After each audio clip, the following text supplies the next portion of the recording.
Getting injured sucks, especially if you're active and want to stay fit and healthy. As someone who is getting closer to 60 than 50, I've experienced a few injuries in the last couple of years that I want to talk about as far as how I dealt with it and some strategies I've come up with to handle those injuries, get them healed, but get me back into the game and moving again as fast as possible. Hey everybody, it's Mark, and we are doing a live stream here talking about dealing with injuries as we get older. And you may notice the scene here. I'm down in the basement using a different computer because the main computer upstairs is acting up on me. We've had some thunderstorms roll through.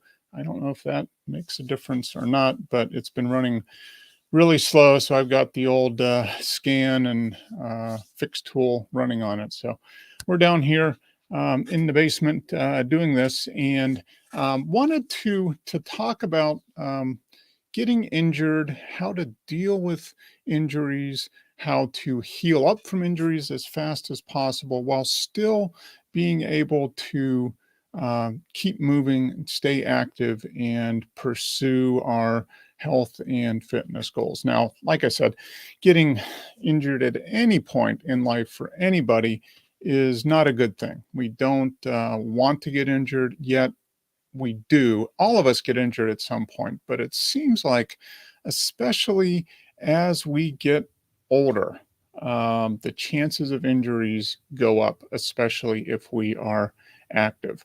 In my case, like I said, I'm going to be 59 here pretty soon, and I've been a runner and active pretty much my entire life ever since, a kid, and I started running and working out basically in high school. And ever since then, I've been doing something, running, cycling, lifting, triathlons, whatever it is. And I've been pretty lucky up until the last couple of years where I've run into a few injuries. Luckily, nothing major, but enough to kind of set me back a little bit, keep me from training and working out the way that I had gotten used to, and the way I'd actually built a habit of doing.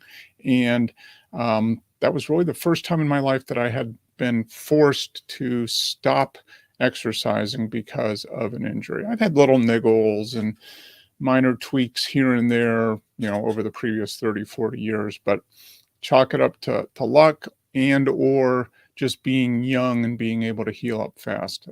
This time, those few injuries that probably in my 20s wouldn't have knocked me out of the game, they did. And I had to very quickly try to adapt and get healed, but obviously get healed, but also I didn't want to stop being active. And that's really the goal for all of us, especially as we get older, is we want to stay active, building our fitness, our strength, our aerobic endurance, eating right, getting stronger, staying fit, and avoid being sidelined by an injury if at all possible. So I wanted to talk a little bit about that and came up with really kind of evaluating the injuries I'd had, five strategies that I've come up with in order to help me deal with these previous injuries. One I'm actually healing from right now, and something that I can use to employ and move with if I ever do get injured again in the future. So what kind of injuries have I had here? Well, first injury that's come up in really the last 2 years. First injury came up was in December, January 2021, heading into 2022.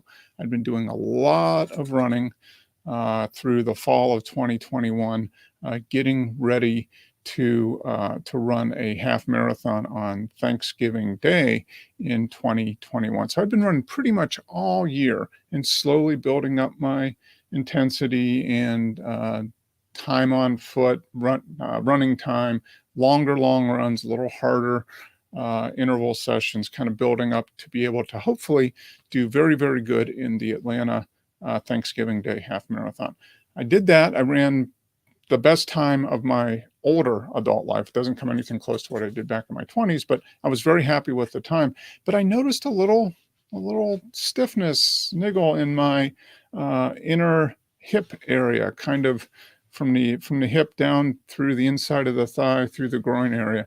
And so I just tweaked it and rested, took a little bit of time off around the holiday, came back at it. It kept getting worse and worse and worse. It wouldn't resolve. So I finally did have to take some time off and go through that process. The second injury was earlier this year in February. I seem to have a lot of injuries in February.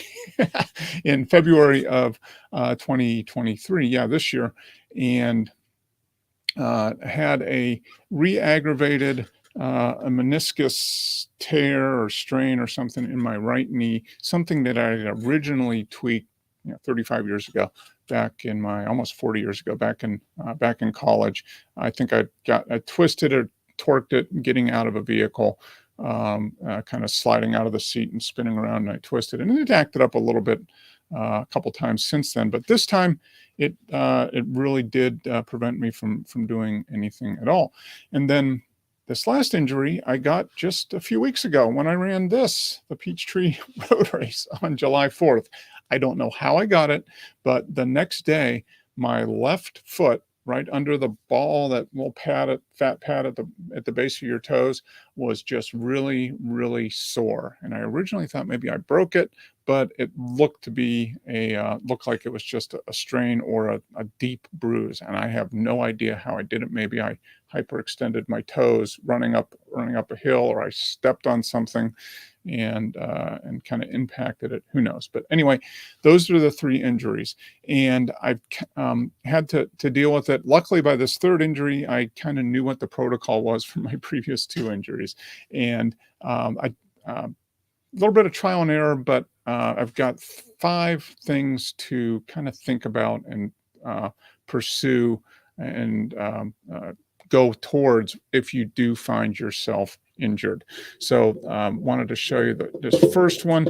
And the first thing that we want to talk about is this. Don't ignore pain or discomfort. That's the primary thing, the first thing. If something hurts, don't ignore it. You might be able to get away with some stuff, especially if you're younger, but as we get older, injuries have a way of compounding very quickly. So the first thing is, do not ignore pain or discomfort. Take some time, figure out what it is, see how severe it is. Does it hurt all the time, or just when you do that activity? Does it hurt before the activity, go away while you're doing it, come back after? That could indicate a certain kind of injury compared to hurting all the time and not allowing you to do anything at all. That's really the first thing, is don't try to tough it out and get through an injury just by ignoring the pain or discomfort. Take some time to evaluate it as best you can and figure out maybe what it is, where it is, what aggravates it. And I'm talking here about, not a serious injury like you fall and break your leg. Obviously, yeah, we know what's going on there. I'm talking about a strain or pain while you run. Basically, everything that I've encountered with my knee being sore, my hip, that type of thing. You don't want to ignore it. You want to take note of it and start implementing a plan of action and recovery and healing as soon as possible, especially as we get older. It just, like I said, those couple injuries with my knee and my hip probably would have resolved themselves in a week or two 20 years ago, but now it takes a little bit longer. So that's an important thing. The next thing that we need to think about within that context is this. Make sure you see the right doctor or therapist. Now, what do I mean? What do I mean by see the right doctor or therapist? Well, what I mean is that you want to see a doctor or therapist that is focused on active individuals. In other words, people who are actively exercising, running, biking, weightlifting, whatever it is, you want to find a doctor or a therapist, physical therapist that is focused on that population. The sad fact is that about 77% of people don't do any exercise at all. They don't do anything at all other than just the basics to get them around their typical day. So, all of us that are uh, active and want to improve our health and fitness. So we're playing sports, we're running, we're cycling, we're lifting weights, we're doing CrossFit, all those things. We're in the minority. We're only about 22, 23% of Americans. A survey I saw was for here in America. Only about 22% of us are active. The other 77% are not active. And when we get injured, we want to find a doctor or a therapist that is focused and practices with people who are active and are motivated and are maybe pushing their bodies a little more than somebody else who is not active. And that was the thing that set me on the right path with my hip injury. When I originally got it, I just called up a local physical therapy spot that a couple people recommended and went and got some basic physical therapy. And within that first session that I was there, I noticed that everybody else in there, there's 8 or 10 people in there when I was in there, everybody else in there was in there for physical therapy as a result of a surgery, like a shoulder surgery, a wrist surgery, and it was all work related, kind of back to work, physical therapy to get people back to where they can go to work again, not necessarily so where they can go back and start lifting or continue running or cycling. So after a couple sessions there, I just didn't get a good feeling. And I said, this is going to be money wasted, time wasted. I don't think I'm going to get the level of care that I need to get me back and being active. So the search began. I started doing a search. I said, okay, I want to make sure that there's nothing wrong with the joint or anything like that. So I did a little bit of research and was able to find an orthopedic doctor who specializes in working with athletes. He was a baseball player in college, played some minor league ball, and is still very active. He lifts and runs and all that stuff. So I was able to zero in on this particular guy, younger guy, probably in his mid to late 30s. And a key for me is that his focus was not surgery. He was not a surgeon. That was something that I decided that I wanted. I wanted somebody that could evaluate it within the context of, hey, let's look to get you back going through physical therapy or exercises versus, hey, we just need to go in and do surgery and fix it. So I was fortunate enough to find this orthopedic. I went to him, took x-rays, sat down and consulted. And he looked at the x-rays. This was of my hip. So he did both hips and basically said, hey, there's no arthritis. There's no joint damage. They went through a kind of all the range of motion stuff and basically came up and said, hey, you have a persistent, I think it was a hip adductor strain. And I said, okay, what do I do with that? And he goes, well, I could give you a shot, a cortisone shot or something like that. He says, and if you want me to do that, I could, but I would recommend against that. You're an active person. You're motivated to get back and to full activity. So I think you're probably fine with doing a fairly aggressive physical therapy routine. I said, yes, I was. He referred me to a physical therapist that specializes in working with athletes. My first visit to that physical therapist was completely different from the visit a few weeks earlier to kind of the general, physical therapist in a box. That'd be the best way of describing it. This guy's focus was on some techniques that really helped loosen up that muscle so I can start moving and healing myself directly by movement and using my body the way that I want to use it, and that would accelerate the healing process. So he did some specific, I don't know what the technique, muscle release, massage, that type of thing, and um, and then he gave me a few exercises to do at home with some weights, resistance bands, that type of thing. And I noticed a difference almost immediately. And I think that was because I found the right doctor and therapist who are focused on active individuals. So that is a key. Um, hey, Pot Black. Give a Thanks for watching here. I'm going to jump in and says it has a slight pain and slight swelling, base of toe 4, top of foot. No bruising, several weeks now, not getting better, not getting worse. Very confusing, only on the left foot. I run 10K most days on a beach. Well, I would say if nothing is happening after a few weeks, if you haven't consulted a physical therapist or a doctor, that might be worthwhile to do it. It sounds like because I've tweaked my foot kind of in a similar area, and I've chalked it up to kind of hyperextending. So uh, running, especially if you're running on a beach, you're running in sand, and if you step in really soft sand, your toes can hyperextend. If this is the front of the toe and this is the foot, it can hyperextend and push against there. That would be the only thing I could think of.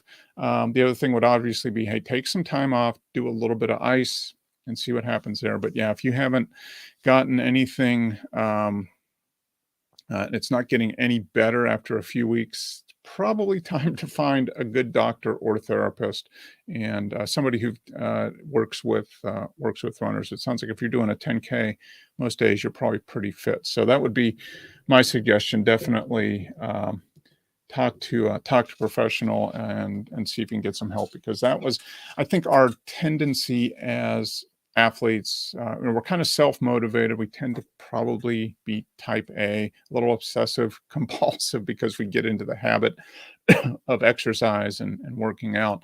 And so when something happens, a little niggle or tweak like you have or like I've had, we're like, we'll just power through it. I'll just run through it or whatever, and it'll be fine.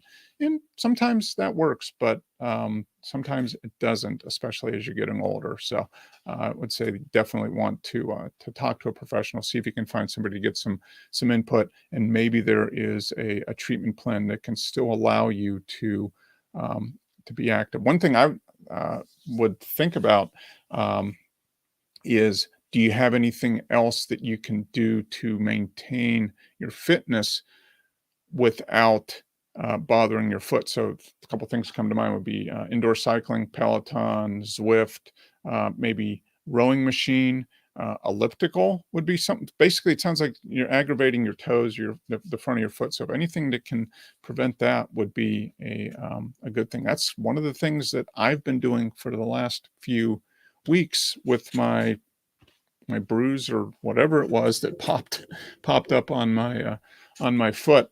It took a little bit of time off, and just been icing, and the bruises definitely been going down. I started running a couple weeks ago lightly.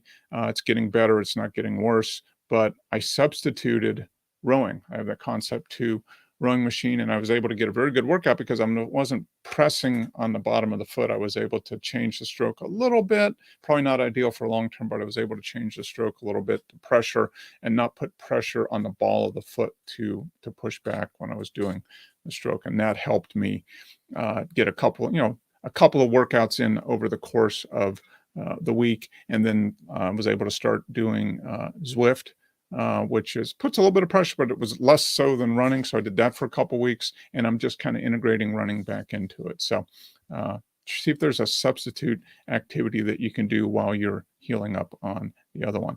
And that's a perfect segue into the next thing to think about is that you want to practice active healing. What do I mean there?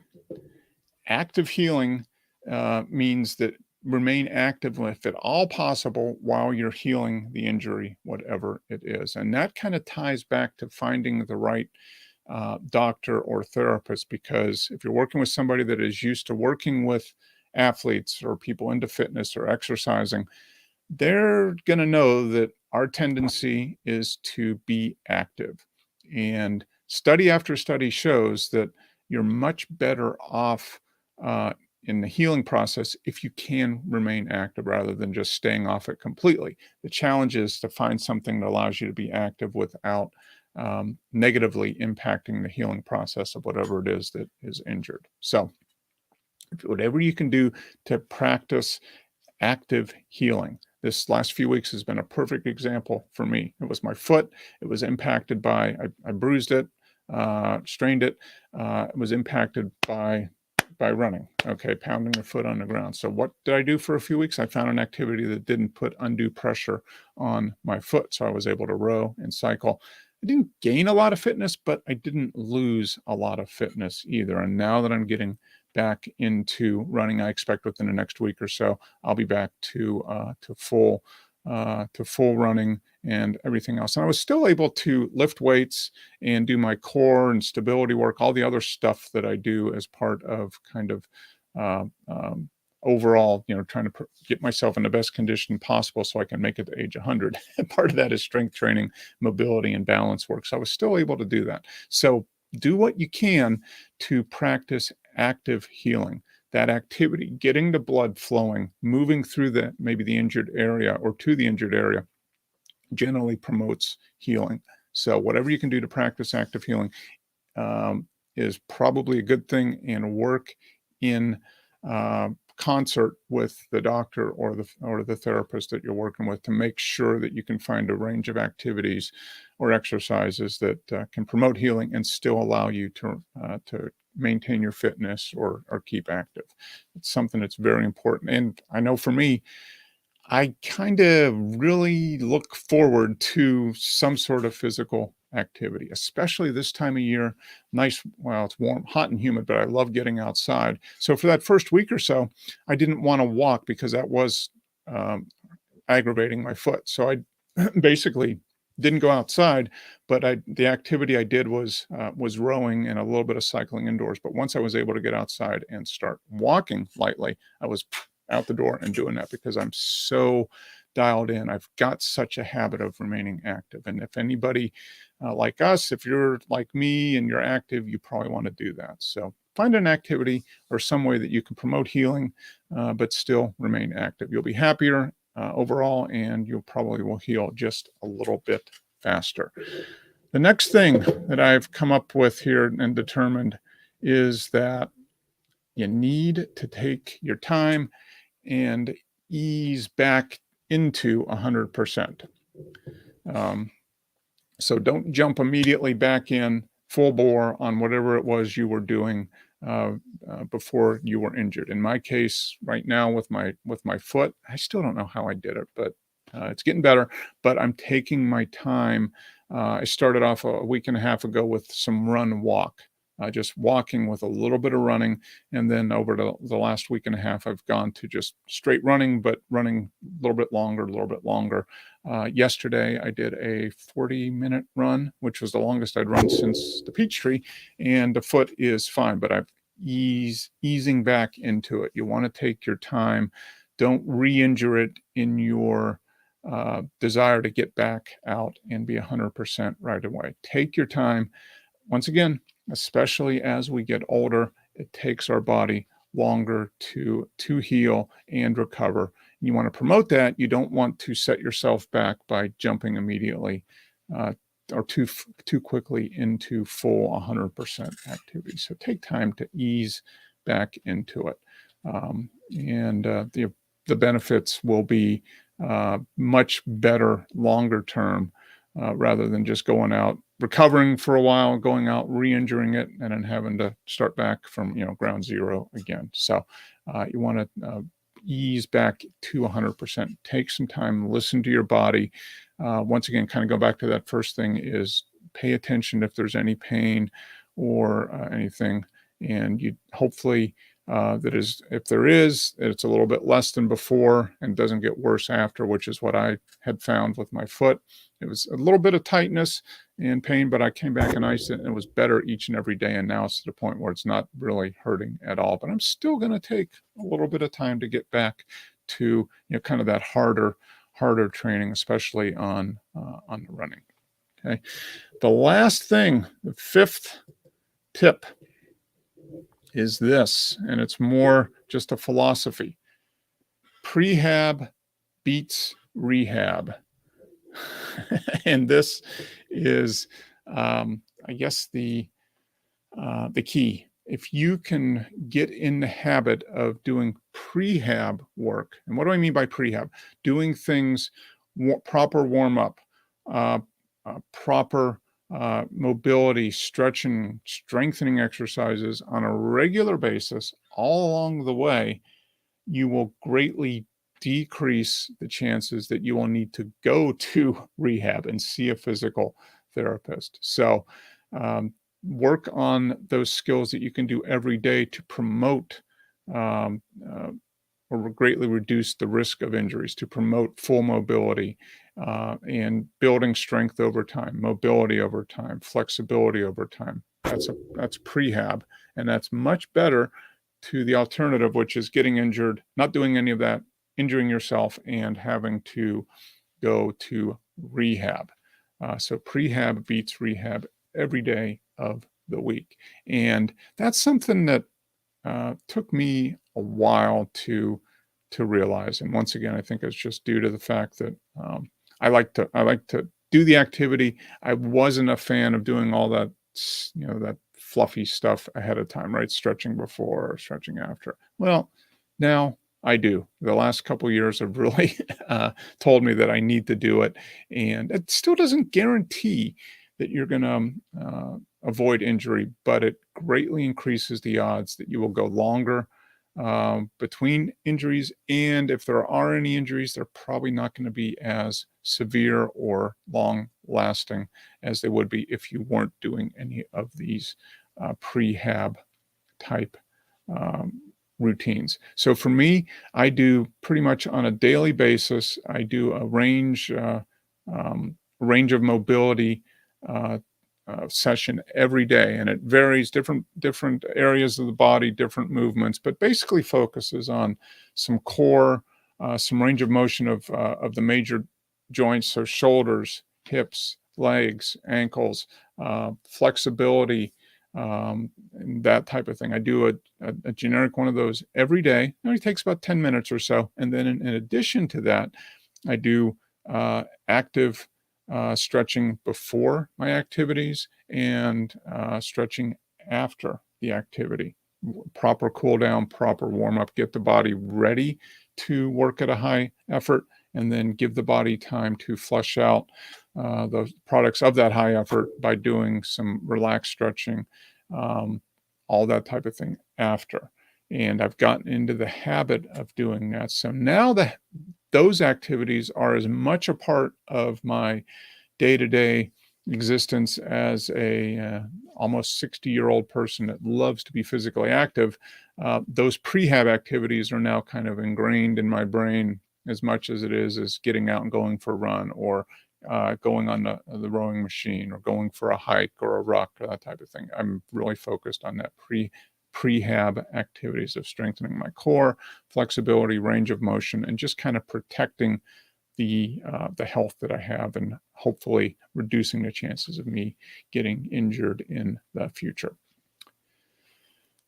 That's it. Those are those 5 strategies that I've kind of come up with to deal with injuries and kind of get me back and moving and active as fast as possible. And I guess fortunately or unfortunately, I've had a chance to test those theories a couple times over the last year, and I think it has definitely made a difference. And hopefully, I don't have any more injuries in the future, but I know I probably will at least have something come up. But the key is that I approach it in a way that I can reduce the severity of the injury as much as possible, and then speed up or increase the rate of healing to get me back to 100% as fast as possible.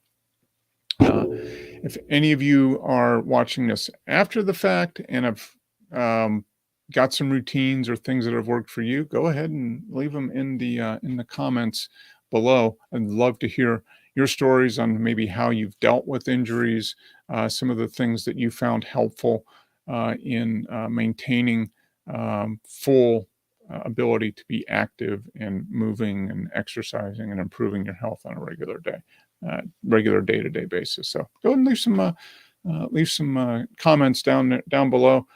Try to read every comment and answer as many as possible. So I'd be interested in hearing how you are handling injuries and kind of balancing that healing from injuries with just being active and doing stuff. And secondly, if you like what you're seeing here and you want others to be aware of what we're doing here at Life Maximus, go ahead and give us a big thumbs up and go ahead and hit the subscribe button if you're not a subscriber. Become part of the group that we have here. I'm going to try to do a little more live streams. And so let me know in the comments if there's a particular day or time. This is Thursday at 7:00 Eastern. It seems to work pretty good for me and my schedule, although I do have some flexibility in other weekday evenings. So let me know down there, and I'll do what I can to accommodate a schedule that fits for a larger number of people. If there's a real strong conviction at, hey, like a different day or time, I'll see what I can do to do that. But I'm going to try to do a few more live streams, get a little bit more interaction with all of you out there. If you can pop in, if I can get on a regular schedule of doing live streams, hopefully build a community that we can interact with a little bit more on the live streams. And I'll still be doing videos. I've got a few things I'm thinking of doing here this fall that will probably be pretty interesting. So stay tuned for that. And that is it for today. Thanks for everybody that's been watching here live, and for anybody that's watching after the fact, thank you as well. And until the next one, be well. Take care.